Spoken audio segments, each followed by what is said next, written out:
بسم اللہ الرحمن الرحیم. سوالات کے لیے میں پہلے ایک سلور جوبلی کی مبارکباد پیش کرنا چاہ رہا ہوں. مکالمہ کی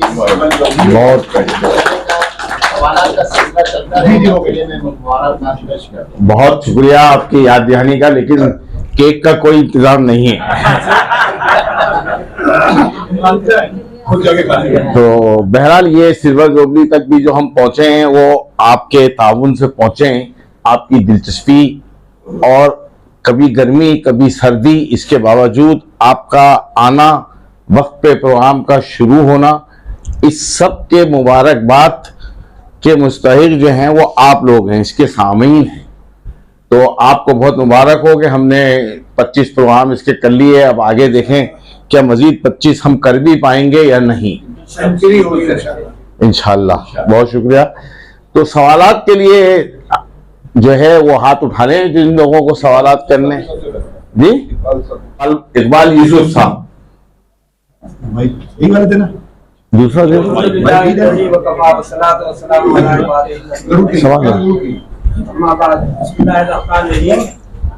تبارک الذی جعل فی السماء بروجا وجعل فیہا سراجا وقمرا منیرا. صدق اللہ العظیم. قرآن مجید کی بے شمار آیات ہیں جس میں اسی سائنس کے ہی فکشنز کے حوالے سے، اسی سائنس کے عنوان کے حوالے سے، اسی سوچ اور فکر کو پیدا کرنے کے حوالے سے ہمیں ملتی ہیں.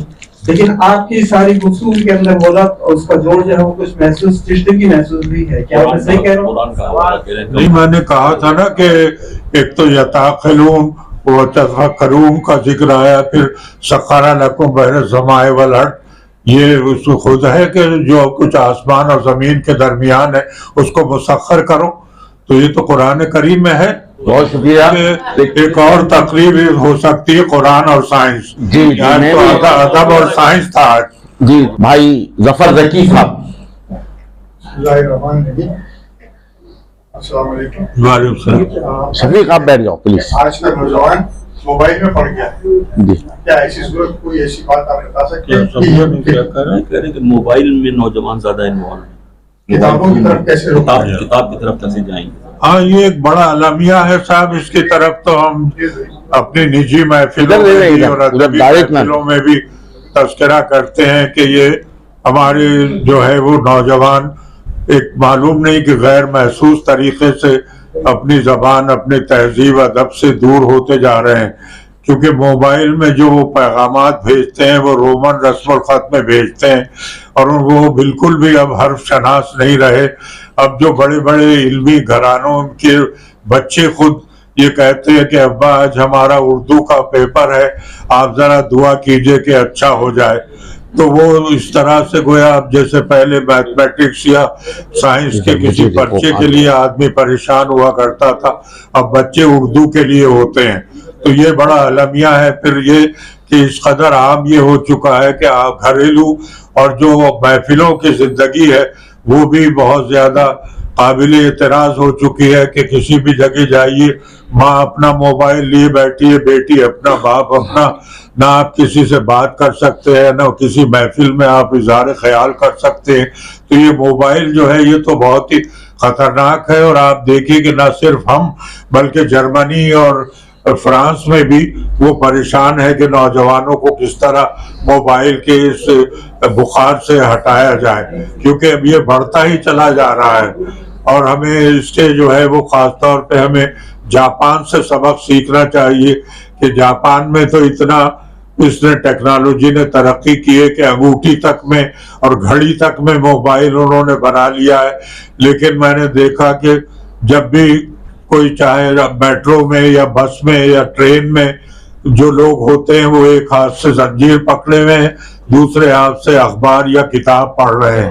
ان کے یہاں ٹوکیو میں آپ دیکھیں جاپان کی جو ہے وہ زمین کتنی مختصر ہے، اور ٹوکیو کا شہر تو اور بھی گنجان ہے، لیکن وہاں پر جو ہے وہ میں نے 8 منزلہ عمارت کتابوں کی دیکھی، 5 منزلہ بیسمنٹ میں، اور اس کے اوپر جو ہے وہ زمان، اور ہر منزل جو ہے وہ لوگوں سے بھری ہوئی. آخر میں وہ کہتا ہے کہ بھائی اپنا سامان سمیٹ لیجئے اور کل پھر آئیے. تو اس طرح سے گویا وہ ٹیکنالوجی میں اتنا آگے ہونے کے باوجود ان کے یہاں ادب اور مطالعے کا یہ حال ہے. وہاں میں دیکھا کہ چونکہ جاپانی زبان تو میں نہیں جانتا، لیکن ان کے جو کتابوں کے ٹائٹل دیکھ کر دیکھا کہ بھئی ڈی ایچ لارنس اور سال بیلو اور ورجینیا وولف سب کے ترجمے وہ کر رکھے ہیں انہوں نے. تو غیر ملکی ادب سے بھی وہ جو ہے وہ پوری طرح بہرہور ہے، اور ٹیکنالوجی میں بھی وہ اتنے آگے ہے کہ آٹو موبائل اور اپنے جو جہاز ہے پانی کے بحری جہاز یہ وہ امریکہ کو ایکسپورٹ کرتے ہیں.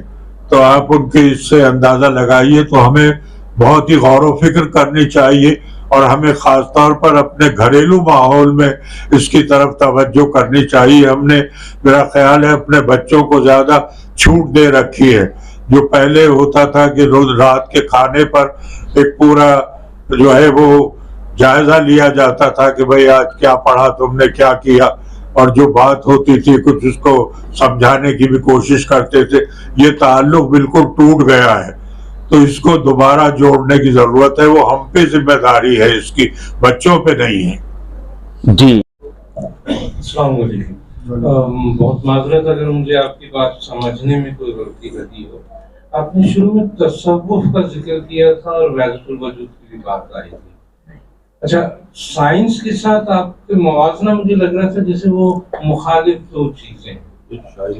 کیا یہ کہہ رہے ہیں کہ آپ نے کہا کہ تصوف جو ہے وہ شروع میں شاعری پر ایک غالب موضوع کی حیثیت رکھتا تھا، سائنس بہت بعد میں. تو کہہ رہے ہیں کہ میں یہ سمجھتا ہوں کہ آپ نے تصوف اور سائنس کا تقابل کرنے کی کوشش تو نہیں کی. اور ایسا لگے تھے جیسے دو مختلف چیزیں، ایک سے واہمہ پیدا ہو رہا ہے اور ایک سے ریئلٹی سامنے آ رہی ہے. نہیں، میں نے یہ عرض کیا تھا کہ ہر زمانے میں ایک غالب رجحان ہوتا ہے جس کو روح عصر یا گائیڈ سائٹ کے نام سے یاد کیا جاتا ہے. تو وہ ہے کہ اس زمانے میں تصوف کا زیادہ اثر تھا تو لوگ اسی کو سوچتے تھے. تو یہ میں نے عرض کیا تھا. جی اس طرف کوئی رہ گیا سوال کے؟ جی شمس دعا تھا. سر آج کے اس مقابلہ میں ایک تو بڑی ہی عمدہ بات ہوئی کہ آپ کی شخصیت ایک شاعر کے ساتھ ساتھ ایک سائنسی پروفیسر کے طور پہ بھی سامنے آئی. میں آپ سے درخواست کروں گا کہ کوانٹم تھیوری کے بارے میں آپ کیا فرمائیں گے ادب کے لحاظ سے؟ ہاں، کوانٹم تھیوری جو ہے یہ بہت ہی اہم ہے. کوانٹم تھیوری کے بارے میں ہاں یہ بہت اہم ہے، اس لیے کہ پہلے جیسے نیوٹن کا جو تھا وہ ریکٹیلینئر پروپیگیشن آف لائٹ اس کی تھیوری تھی کہ جو نور جو ہے وہ خط مستقیم میں سفر کرتا ہے. لیکن جو ہے وہ ہائزنبرگ نے اور شروڈنگر نے یہ کہا کہ یہ جو ہے یہ جمپ کرتا ہے، کوانٹا کی شکل میں جو ہے وہ روشنی جمپ کرتی ہے اور وہ خط مستقیم میں نہیں جاتی ہے. پھر اس کے بعد یہ بھی معلوم ہوا کہ ذرہ جو ہے وہ بیک وقت موج بھی ہے اور یعنی پارٹیکل بھی ہے اور ویو بھی ہے. وہ یہ کوانٹم تھیوری کے تحت ہی یہ بات سامنے آئی ہے. بلکہ پچھلے دنوں جو ہے جب میں کینیڈا گیا تو ڈاکٹر خالد سہیل جو بڑے سائنٹسٹ ہیں، سائیکریٹسٹ بھی ہیں، ادیب بھی ہیں، تو انہوں نے ایک بڑا طویل انٹرویو میرا کیا رات کو. تو یہ کہنے لگے کہ صاحب نثری نظم کے بارے میں آپ بتائیے کیا ہے، کیونکہ فیض صاحب کہتے ہیں کہ بھئی نثر کے معنی بکھیرنا ہے، نظم کے معنی سمیٹنا ہے. تو ایک ہی چیز بیک وقت کیسے سمیٹی اور بکھیری جا سکتی ہے؟ میں نے کہا صاحب یہ کوانٹم تھیوری سے اس کا تعلق ہے. واہ واہ واہ. جب ہمارا ذہن سائنسی طور پر یہ قبول کرنے لگے گا کہ ایک ذرہ بیک وقت پارٹیکل بھی ہو سکتا ہے اور ویو بھی، تب نثری نظم کا بھی یہ فنامنا آپ کی سمجھ میں آ جائے گا. ایک جو چندر شیکھر جو ہے وہ نوبل پرائز ونر ہے اور وہاں پر جو ہے وہ ایلینائز یونیورسٹی میں وہ پروفیسر تھے، تو انہوں نے ایستھیٹکس اینڈ فزکس کے نام سے ایک کتاب لکھی ہے. تو اس میں بھی انہوں نے لکھا ہے کہ کوانٹم تھیوری جو ہے وہ انسان کو سوچ کے نئے زاویے دیتی ہے. تو یہ بہت ہی اہم ہے اور اسی پہ زیادہ تر کام ہو رہا ہے آج کل. فنڈامنٹل پارٹیکلز پہ ہو رہا ہے اور کوانٹم تھیوری پہ ہو رہا ہے. ایک لیپ آف کوانٹم کے نام سے ایک کتاب شائع ہوئی تھی تو وہ اس میں انہوں نے جو زینزم کا جو تصور ہے، کیونکہ جو ہے وہ فزکس اینڈ زینزم جو ہے یہ بھی ایک نقطۂ نظر ہے، تو اس طرح سے اس کو کوانٹم تھیوری کو اور بھی ڈسپلنس کے ساتھ ملایا جا رہا ہے۔ جی احمد صاحب، آپ نے گزشتہ شاعروں کے حوالے سے، ادیبوں کے حوالے سے بات کی ہے، مگر آج جو میں دیکھتا ہوں کہ ڈیجیٹل مارکیٹنگ، ایمرجنگ ٹیکنالوجیز، اے آئی وغیرہ جتنی بھی چیزیں آ رہی ہیں، ان میں جو کتابیں ترجمہ ہو کر آ رہی ہیں اتنی خشک ہوتی ہیں کہ وہ پڑھی نہیں جاتی ہیں۔